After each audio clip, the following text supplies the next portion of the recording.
This happened when Li Zongping was 4 years old. Because his grandfather passed away early and his parents worked in the city, only his grandmother and Li Zongping were left in his hometown in Kaishui village. At that time, there was no kindergarten in the village. Now, Li Zongping is called a left-behind child. Just say that day when his grandmother went to the yard to dry vegetables, she left him alone in the house to play. He was in the yard. Halfway through the drying, she heard a cry coming from the house. You know, Li Zongping is usually very well behaved and would not cry for no reason. So grandma quickly put down her work and ran back to the house. But grandma recalled that she felt very strange when she entered the house. The temperature in the house was much lower than outside, and it was very cold. What was even stranger was that as soon as she entered the house, she felt a gust of evil wind blowing towards her.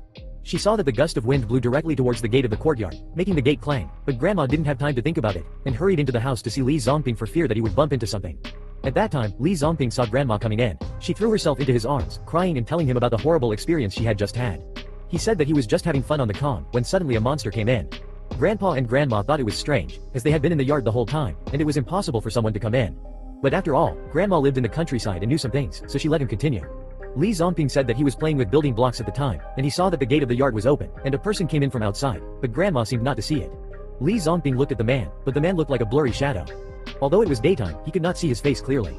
He staggered into the house, but the grandmother on the side couldn't see him. Li Zongping was surprised at the time. Why did this person come to visit without saying hello to his grandmother?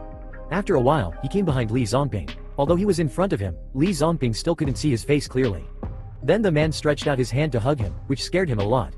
The man stretched out his hand to hug him, and seemed very intimate. But Li Zongping was so frightened that he was trembling and his face was pale. He struggled to get rid of him, but the man held him very tightly. After holding it in for a long time, he finally couldn't help crying and kept calling grandma.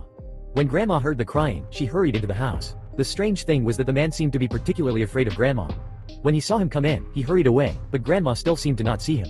Li Zongping choked up and told his experience just now. Grandma gently comforted him and seemed to understand something. That night, Li Zongping kept crying and had a high fever. 2 days later, grandma did some things. Burning paper and gold ingots, he took him up the mountain, saying that he was going to visit his grandfather's grave. Li Zongping's grandfather passed away early, and he was not born at that time. His father said that his grandfather's biggest regret was that he did not have a grandson. It was the first time that Li Zongping visited his grandfather's grave, but he was very curious. He clearly had never seen his grandfather, but the photo of his grandfather on the tombstone was very kind, and he really looked like the person he saw that day. Grandma chattered a lot at the grave, saying a lot of things, and Li Zongping could not understand them all.